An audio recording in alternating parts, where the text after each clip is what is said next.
Hey Don, how you doing? I'm doing another day in paradise. I like your shirt. Thank you. So, while Mercury is in full retrograde, man, and it's causing me all kinds of trouble. Uh, but yeah, first I want to bring up something from our meeting last week. Somebody made a comment that they thought the flickering lights was from Anya. And I went back, and anybody listening to this, go back and look at the video that I put out last week. And at 15 minutes and 40 seconds, as soon as Dawn said Anya, the light started blinking. And since I've been in this house in 3 years, the power's only gone out 3 times in 3 years. And it's never just flickered like that. And we didn't even lose my router. I didn't even lose connection with the internet. That was definitely a message from her. That's cool. So, yeah, I got a early morning. I hadn't even used Skype in about 3 years. So my wife and I were getting up this morning, and she said, "What? I hear the chimes. I hear something going on." I said, "Really?" So she got up and she looked out, and the chimes were still. They weren't doing anything. I said, "Well, you must have been dreaming." And then I went and looked. We were looking at our devices. She said, "Well, maybe somebody called." And so we looked at our devices, and I saw that I had a call from Scott on Skype. And like I said, I hadn't even used Skype in many years. So I called him back, and he was kind of in an interesting mood with his cell phone. So we had an interesting conversation about that. And so I'll let Scott talk about what's going on with the cell phone and how he related that to an experience on the Appalachian Trail. Because everything is connected. There are absolutely, we're getting messages and signs and signals every day. And most people aren't even paying attention. So, Scott.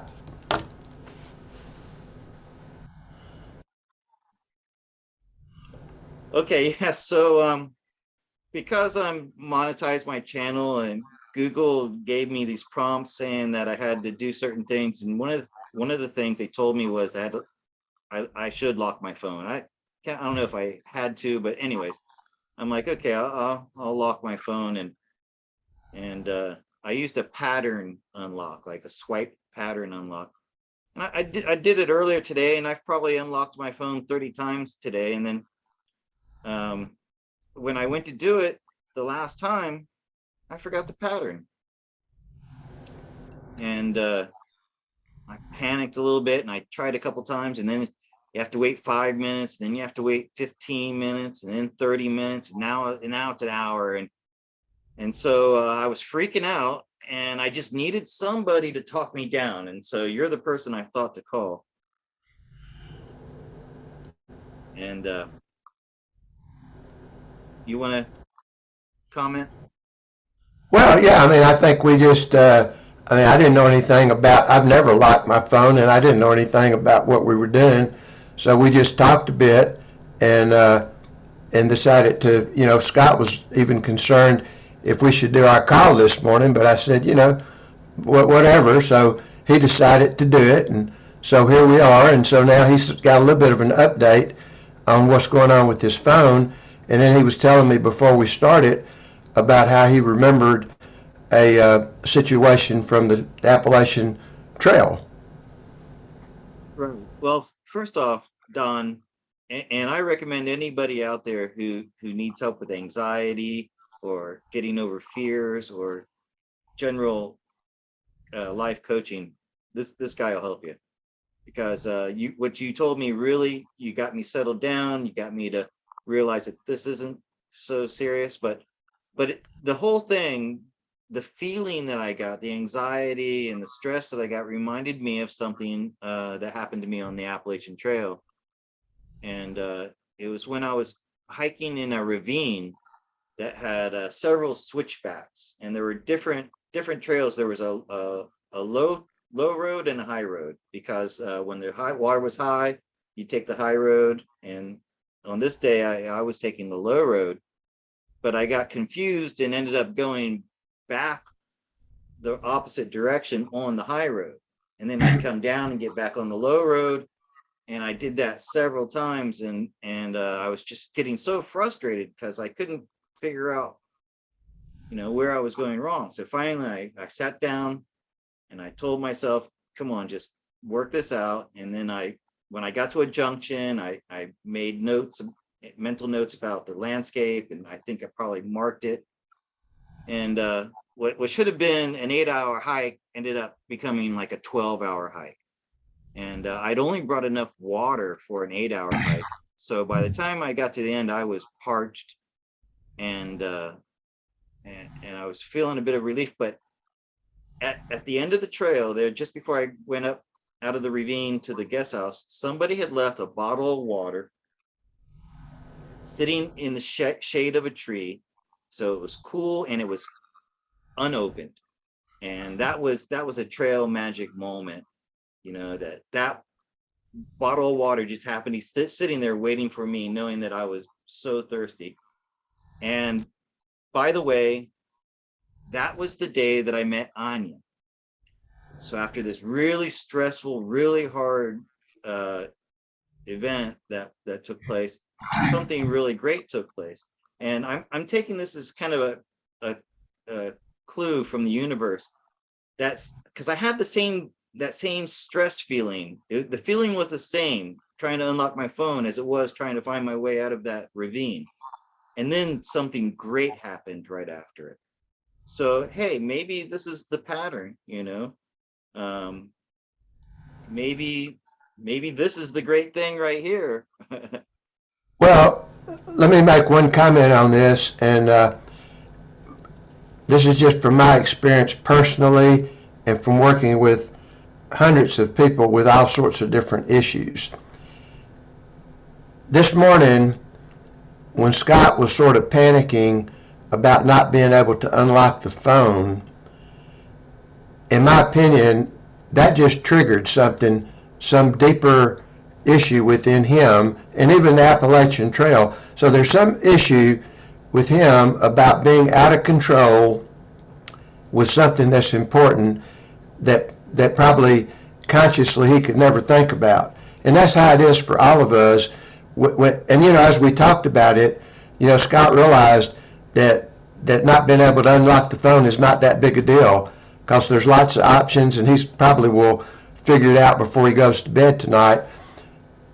But so at some point, because of the relationship that Scott and I are developing, I will do a session with him to address this issue if he wants to. And matter of fact, we may record it.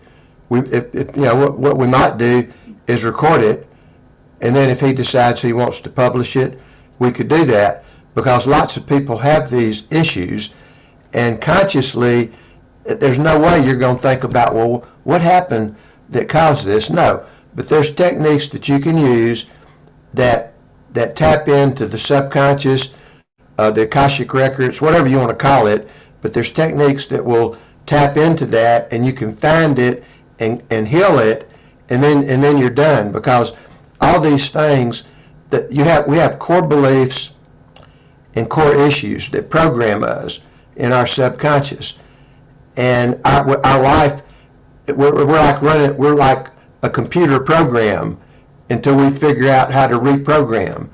So anyhow, I just wanted to kind of throw that in, because that happens to all of us, where we have things that happen and we just freak out and we don't have a clue, but there's patterns and there's reasons for why that happens, and there's very solid, efficient ways to permanently resolve those things. Well, thank God for people like you, Don. And I'm going to take you up on that offer, and we will record it. Maybe we'll help other people and get some more people to come to you. So today we want to continue Scott's amazing story, and I asked him that maybe we go back to childhood because he's got some really gifts that are obvious now, and so maybe we'll take a little trip back to childhood to see how those things started manifesting at an early age and where they were supported and where they were, shut down a bit. So, Scott. Okay, thanks, Don. So I'm going right back to birth, and actually at 6 months old. So I was a very precocious child. Um, I said my very first words at 6 months, and I started walking at 6 months. A lot of people didn't believe this when my mother told them that I was doing this. Uh, First, I have to say my first words, they weren't mama, dada. Like most people, that's their first words. My first words were, she loves you, yeah, yeah. No way. Because my mother suffered from postpartum depression, and after I was born, and she would leave me in the crib alone a lot, and she'd put the radio in there, and that the Beatles song came out that year, so I guess I learned my first words from the Beatles, and so I can remember, not that was a story my mother told me, but what I could remember was talking to adults until, at a very young age, and people coming to the house for Christmas and for family get-togethers and stuff, and specifically to talk to me because I was basically a baby who could talk. In my mother's baby book, she kept a list of my vocabulary starting from my first words at 6 months, and then going on. And at 1 year, she says he can say everything. Uh, bas- Basically, I was talking like, a child much older than myself, That's amazing. and yeah, it was. What else is really strange is that was a precursor of what I was going to end up doing as an adult. So I was a walker and a talker, right? At such an early age. I ended up walking 2,000 miles on the Appalachian Trail, and I ended up in a career where I talk, and use English. I teaching English, and now communicating to people. So I think that was a sign. Yeah. And so here I was, this kind of, and everybody thought I was going to be some kind of like genius, right? When I grew up, because of that. But when I was 7 years old, I got bacterial meningitis, and the doctors told my mother I had a 5% chance to live. And when I was studying shamanism, one of the markers or the signs that somebody will become a shaman is that they have a near death experience at some point. And I didn't have the NDA, like, out of body, but I had it. That was a moment, like, I was shocked when my mother told me that the doctor said I had a 5% chance to live, and this affect and also and this affected my brain too. She said, my mother said she noticed after I recovered from the encephalitis, I had changed. I wasn't the same person I was. And I'm thinking, well, I'll get to that later. But I think that encephalitis played a big part in what I would become later.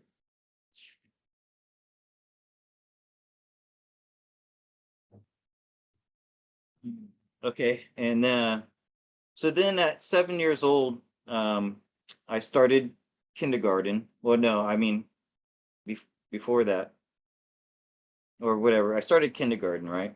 What age are you when you go to kindergarten? I 7, think right? usually about 5 for kindergarten and 6 or 7 when you start the first grade, generally. Okay. So anyways, I went to kindergarten, And I remember this pretty clearly. The teacher said, like the first day of school, teacher says, uh, draw a picture of your family and then write your name in the bottom.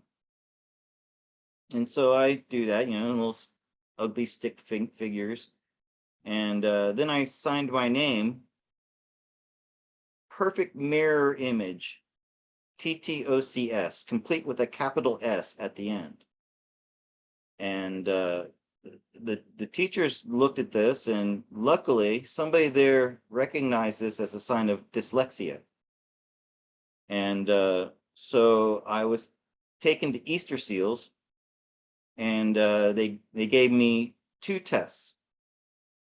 First, they gave me an IQ test because, like somebody told me later on, they just wanted to make sure you're not stupid. So first I got an IQ test, and I scored 125 on that, which puts you up in the very top percentage of IQs, right? Okay, so they figure, okay, he's not just slow, and then they gave me the dyslexia test, and now dyslexia is ranked on a scale of 1 to 10. It's not 0 because everybody has some small amount of dyslexia. It's usually not a problem until it gets up to about 6, right? And I came out as a 9, so almost as dyslexic as you can get. And so because of that, they put me on a program where every day, this was in Catholic school. I went to Catholic school. They put me in a program where every day after lunch, I had to ride the short bus to a special Easter Seals education center and get special education. So that was a little hard because then I got bullied a lot because of that. So when I was in Catholic school, I hated Catholic school. I was getting bullied because hey, he's stupid, he can't read, he's riding the short bus. And in Catholic school, I was a nonconformist. So like we had to go to church every Wednesday, and I could never understand that. Like, why did we have to go to church on Wednesdays? I thought it was supposed to be on Sundays.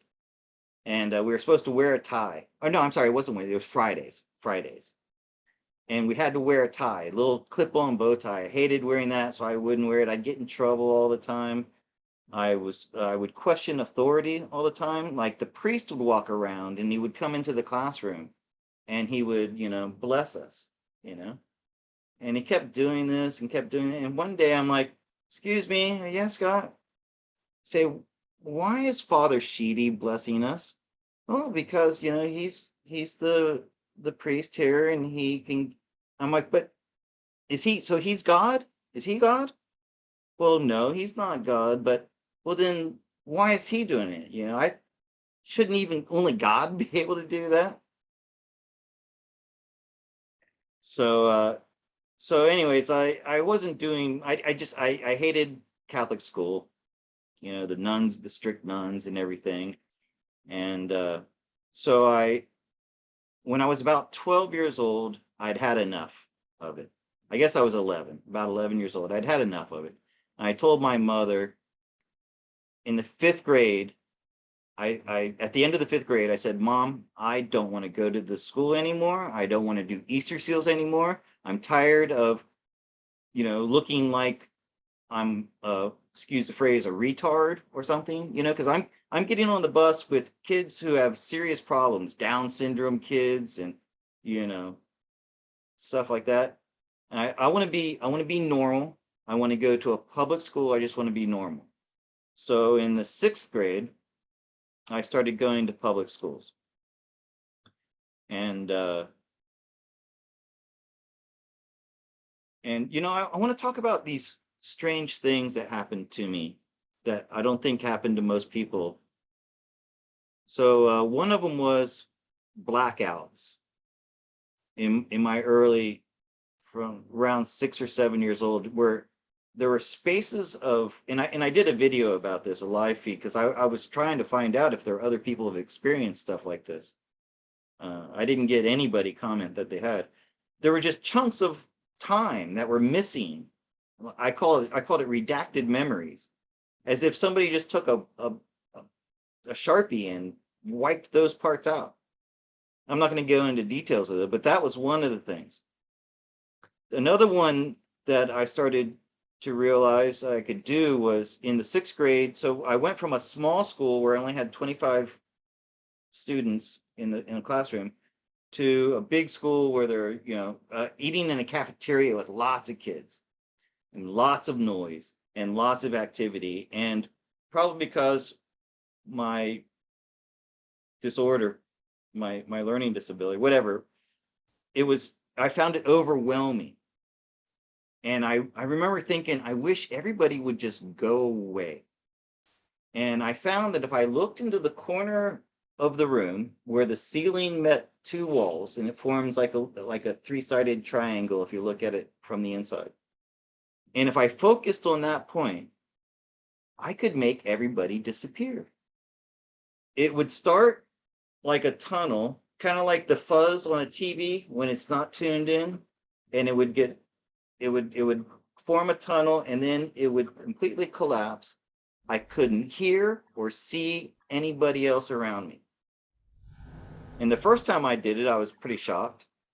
And then I realized I could do this on command. And I remember even telling some kids, I can make you all disappear. And then I look up and poof, it's all gone. I'm all by myself, alone. I would become a singularity. No more duality. There was only me. Only my consciousness existed. Nothing else existed. So that was pretty strange. I guess that's transcendental meditation, Don. What do you think? Well, I don't know. I've never experienced anything like that. Well, I have experienced something like that in a flotation, a sensory deprivation tank. Have you ever been in one of those? I've done similar things. I've made my own basically. Yeah, but I remember years ago when I was, getting into meditation and I was trying to learn how to go deeper, and I had read about these tanks where they, basically is dark and quiet, and you have water that you just float. So the whole point is to eliminate all senses, all 5 senses. And I remember when I would be in that tank, I would have that experience of just being consciousness with no body. So I mean, I don't know if it was quite the same, but it was sort of an amazing experience, just like to have a body, but have the experience of no body, and that I was just part of everything. So that's kind of a cool, but nothing like what can you still do that? No.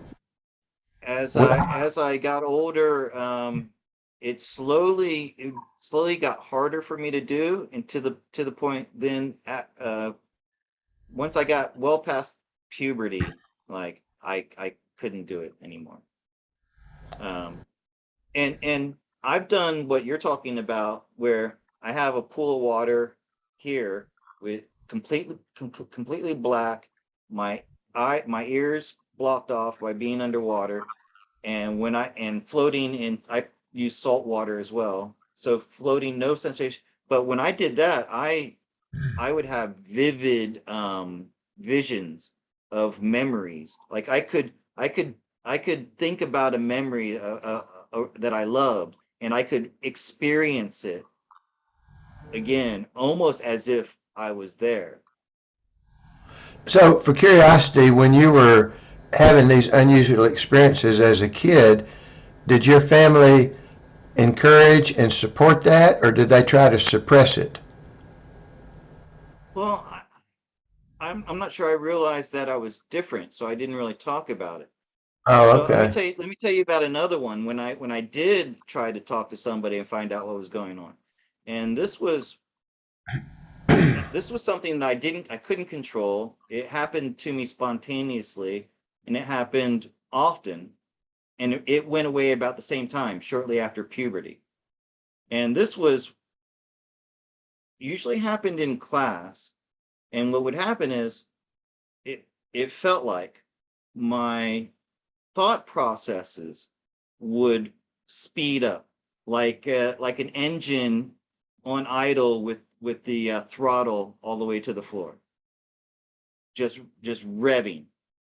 And the result of this was everyone around me seemed to be moving in slow motion. And so I remember this was 7th grade. I was in English class. I remember this very clearly, because I remember thinking to myself, the next time this happens, I need to tell somebody and ask an adult and ask them what the hell's happening to me. Because somebody's got to know, right? Because I don't know. So this it began, and I remember standing up from my seat. Everybody was doing an assignment. It was quiet.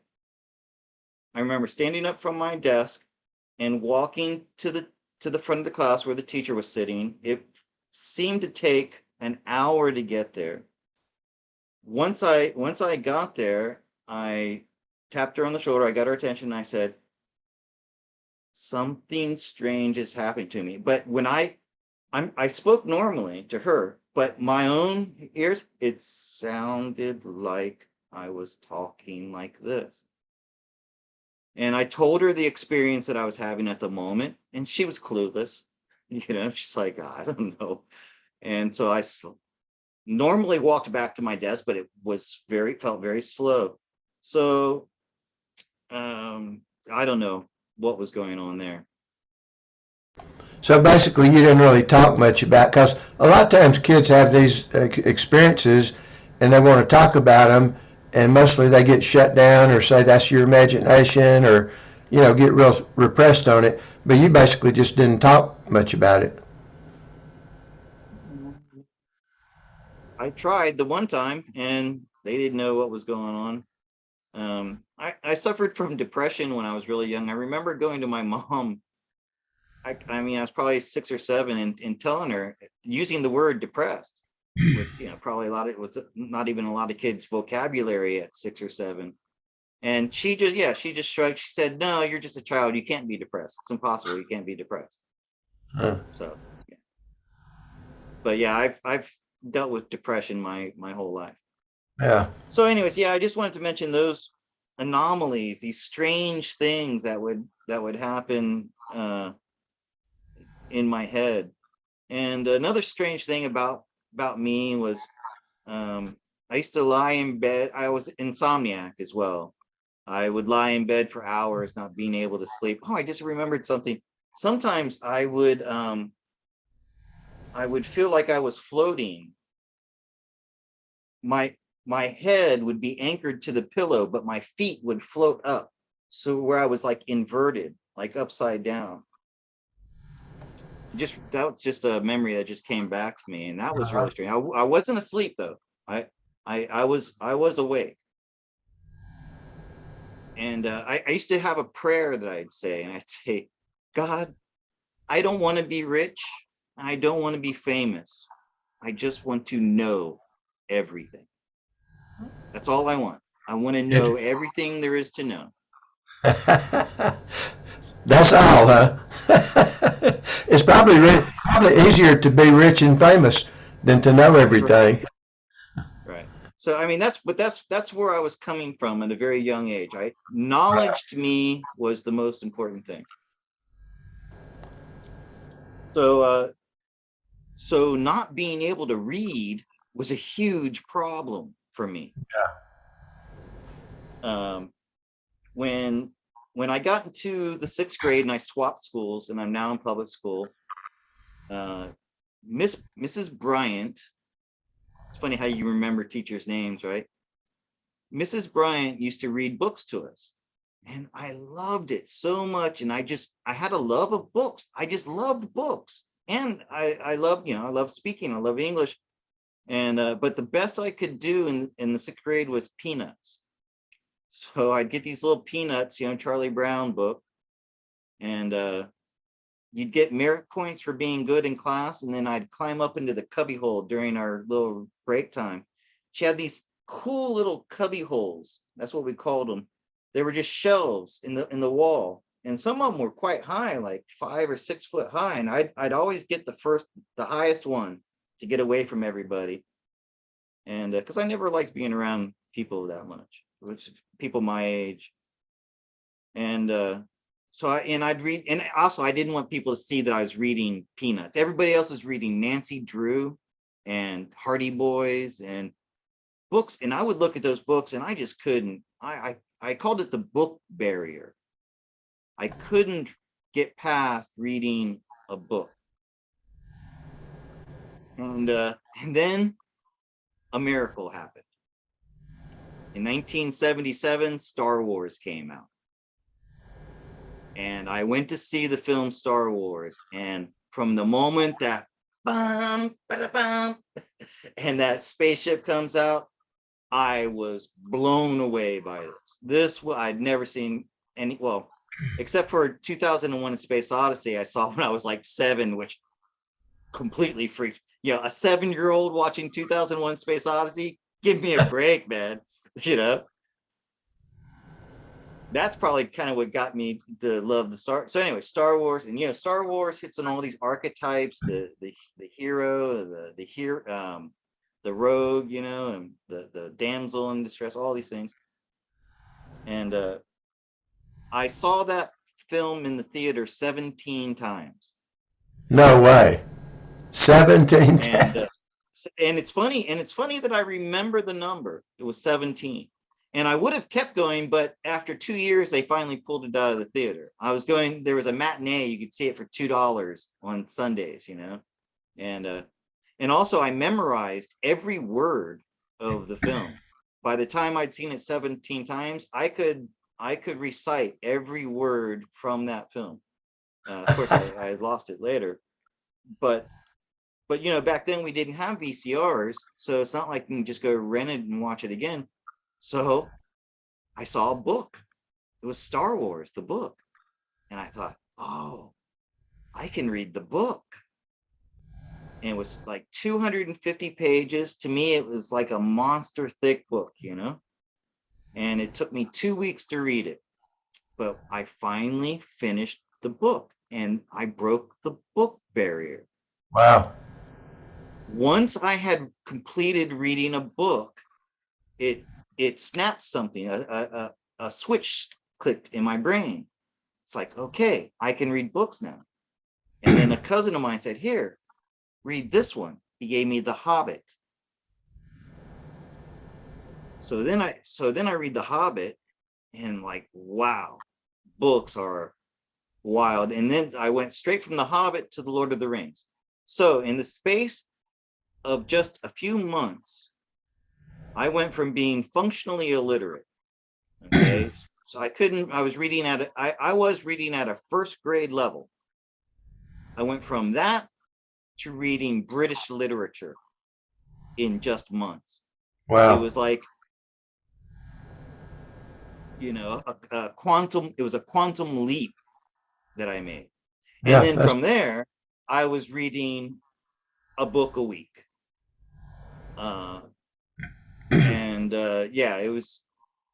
That actually saved my life. Star Wars saved my life, because I would have been in a really crappy job that I hated my whole life and I wouldn't have learned all the stuff that I've learned. Yeah, that's an amazing experience. Yeah. Okay, so then going on to junior high, I was still getting bullied a lot. I'm a kid who always walked around with a paperback in my back pocket. I played Dungeons and Dragons. I had long hair, wore glasses, had like a baby face. I remember one time a kid said, I want to punch you in the face. I said, why? It's because you have a baby face. I just want to punch you. So I had a face that just people wanted to punch. Probably, yeah. But I put an end to that. It was towards the end of the ninth grade in junior high, Nip Williams was he was one of the biggest bullies in school. Redneck, I lived in Central Florida. He was a redneck, wore a big cowboy hat, cowboy boots all the time. He was bigger than me. I was in marching band too, so I had all the targets on your back that you want to be a bully. But my dad knew that I was getting bullied, and he taught me how to fight. So I had that. Anyways, Nip Williams was spitting on kids that were like smaller kids and kids who were like weaker and smaller, and he was spitting on them as they walked by. And so I walked over to him. I said, "Hey, stop doing that. It's not cool." And I turned around and he spit on me, spit on my back. And so I'm like, "Okay, we got to fight now. We're going to fight now. I don't care who you are. We're going to fight." So I took off out of this really nice suede jacket too. He spit on that. I took it off and I handed it off to this little kid. And we started going at it. And he was bigger than me. He overpowered me, and he was on top of me, kind of had me in some like a side headlock, and his head was right here. I'll never forget this. And I swung up like this, and I felt it connect. I couldn't see him, but I knew his head was right here. I felt it connect. Wham! Oh, that felt good, man. He didn't let go. So two more. Wham! Wham! And then he lets go, and I look up, and his tooth is chipped, and he's got blood coming down his nose. And he had one of his minions with him. I was alone. Right then, my mom pulls up in her 88 Oldsmobile, and I go, "Fight's over." And the kid goes, "No, the fight's not over yet." I go, "Look, he's bleeding. He's got a chipped tooth. Fight's over. I won." Picked up my shit, got in the car, and took off. The next day, kids are coming to me saying, "Nip Williams got a knife, and he's looking for you." And by the way, I knew he was going to be gunning for me the next day. I had a roll of quarters. That's all I had. I got a roll of quarters to make my fist heavier. And I was scared to death because it was kind of a rough school back then. Other kids had gotten stabbed before too. So I'm looking for Nip. And, kids are telling me, "Yeah, he's looking for you." And I'm keeping my back against the wall, Then around lunchtime, someone comes up and says, "Oh, Nip got busted with the knife.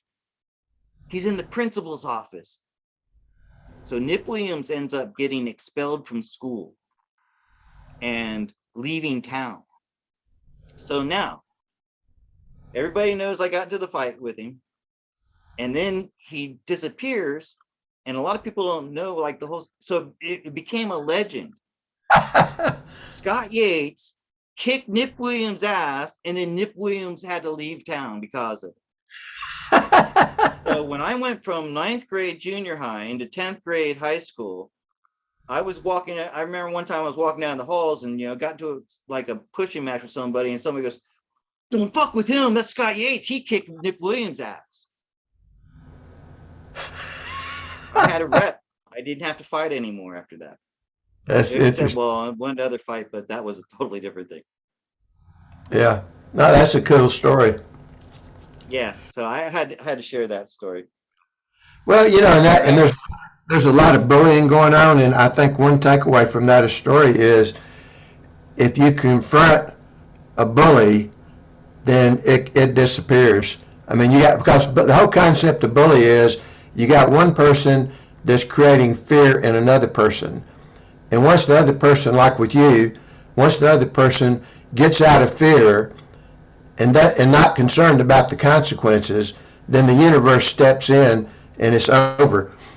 I had an experience, a little different experience. I wasn't quite as nerdy as you were, but in high school I was, not one of the tough guys. I was kind of, in the considered the smart nerdy group, and of course, as you know, the rough guys that aren't so smart want to use their brawn.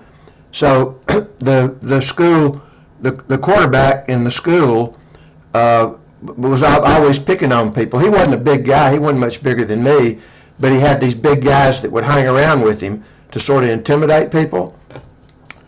And I remember one, and he had kind of, nattered at me a bit, but nothing really much. And I remember one day between classes, I had gone in the bathroom to pee, and this guy comes in with two of his big friends, and he's nattering at me, and he's uh, you know, poking at me, and I'm just standing there at the urinal peeing, and he just comes and pokes me on the back. And I didn't even think about it, kind of like with you. I just turned around and cold cocked him without even thinking about it. And he goes flying across the room, and I'm standing there, and these two big guys are there, and he's laying on the floor, and I think they're going to beat the shit out of me, but I don't really care. And so I'm just standing there, and he gets up, and the guys are looking at him, for him to give them a signal, and I'm just standing there like, okay, they might beat the shit out of me, but I'm not going anywhere. So he comes up to me, and I guess he saw the energy in me, and he looks at me for a minute, and he puts out his hand, and he shakes my hand. He says, Milton, he says, you're okay. And they left. So, there's a story there for anybody that's in fear about anything. If you just face your fear, quite often it disappears. But you just gotta clearly not, and I guess this gets around to the situation that the world has been in for the last 2 years. Fear has been the pandemic. But when you start standing up to fear, the bully goes away. So anyhow, just great story. Yeah. Yeah. Yeah. Thanks for sharing. And I like the way you put that moral in it. So don't fuck with Yates. Yeah. I love it. Yeah, that was kind of cool. I enjoyed that reputation at that time. So okay, so in high school, uh I remember thinking, I'm gonna get good grades because I only barely passed my classes in junior high, and but I did horribly. I was failing everything except for English. This is now here's this really ironic thing. I'm dyslexic. I'm severely dyslexic, but I loved English. I mean, I didn't get A's in it because I still had problems, but I got solid B's. And not only that, you only needed 9 English credits to graduate from high school. I ended up having 15 when I finished because I took the 3 required classes that you're supposed to have for sophomore, what is it, freshman, sophomore, and senior, right? And I also took a writing, creative writing 1, creative writing 2, and British lit. And it's funny, I took British literature in my freshman year because I didn't know it was supposed to be for seniors. Hmm. But because I love Lord of the Rings and that's British literature, I signed up for British lit as an elective. And we were reading Shakespeare. And also, I should also say that I had been a child actor. I was involved with the Children's Community Theater from the time I was 11 until I was 17, 18, and also took drama in high school as well. So when it came time to read Shakespeare, I was always like, ooh, me. This teacher had us reading sections of Shakespeare out loud. And I was like, me. And then I would do these dramatic readings. And then she'd be, okay, Scott, very good. Now, who else would like to read? Who else would like to read? Let Scott read another one. They'd say. Oh. So that was really strange that I had all these credits in English being dyslexic. But then in what I thought was my senior year, the school counselor came to me in class one day. She's like, can I talk to Scott Yates? I'm like, yeah, go out. She takes me into the office, counselor's office, and she says, Scott, do you know how many credits you need to graduate from high school? And I can't remember the exact numbers at that time. They're different than they are today. I'm like, oh, well, I guess not. And let's just say, for example, it's 26 credits. You know how many credits you have? well, the numbers are wrong, okay? But it was like I was technically still a freshman. I hadn't really even I didn't even have enough credits to be in junior or was it freshman, sophomore. Yeah. And I remember thinking, I don't know if I said it. I remember thinking, and you're just telling me this now? You know? I do remember going to summer school and taking makeup classes and stuff like that. But this was towards the end of the school year. And all of a sudden, this light bulb went off over my head. And I'm going, wait a minute. So, in order for me to graduate, I'd have to do like another. I was already 19. I forgot to mention I got held back in kindergarten, first grade, because of the dyslexia. So everybody else was 18. I was 19. I was 1 year older than all my classmates. And I'm like, and she's like, well, I mean, I would have ended up being in school until I was like 21. You know what I mean? So I remember I'm like, well, fuck this. I'm out of here. And I went to Dean Green's room, and he and I had a history because I was a bit of a delinquent. I'd skip school and smoking weed across the street from school all the time and stuff like that. And so he was my adversary, we were cat and mouse all the time. He was always trying to bust us. We were always trying to get away with stuff. So I walked into his office one day. He's like, Mr. H. He had this accent, kind of like yours. What you doing here, Mr. H? I said, I just come to say goodbye, Mr. Green. I'm quitting. And man, it felt so good, It felt so good to be able to finally just say, fuck you. And I'm sorry if this offends anybody, but I just, this was, fuck this school. Fuck your education bullshit. I'm smarter than all these other kids here. I know I am. I don't need this shit. I'm going to go get a job and make money. We're almost done. This is good timing. So we're almost done with this. So dropped out of school. Buddy of mine, a really close friend of mine, Jeff Wilburn, he had dropped out in the 6th grade, and he was making more money than most men I knew because his father had a business and he drove trucks and dump trucks. He's a real manly guy too. Anyways, I said, hey Jeff, I'm going to get my GED, and he's like, oh yeah, I want to do. Let's go together. So we go down to the place where you get your GED, and I passed it in my first try. Everything, math, science, history, English, everything. Passed it with a B average. I'd already learned everything I needed to from high school. When I was in high school, I never did homework. I seldom did the assignments that I was given. And the only way I got B's, for example, was I tested. I would get A's on all my tests.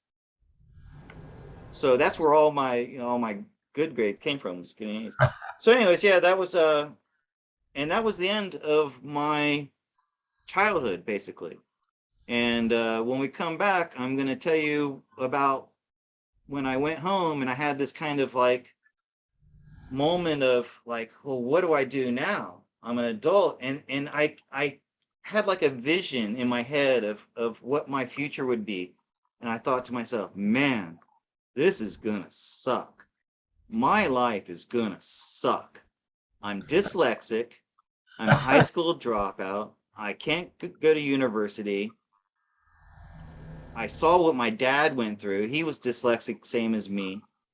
And I'm thinking, man, life is going to be hard. And I had a little handgun, 25 caliber. And I ended up putting that gun to my head. And then something amazing happened. Which will be something that is being fulfilled now happened at that time, and that's going to be in our next story. Yes, to be continued. Gonna leave you hanging for a week or however long it is. Yeah. All right, so let's stop the recording and chat for a minute.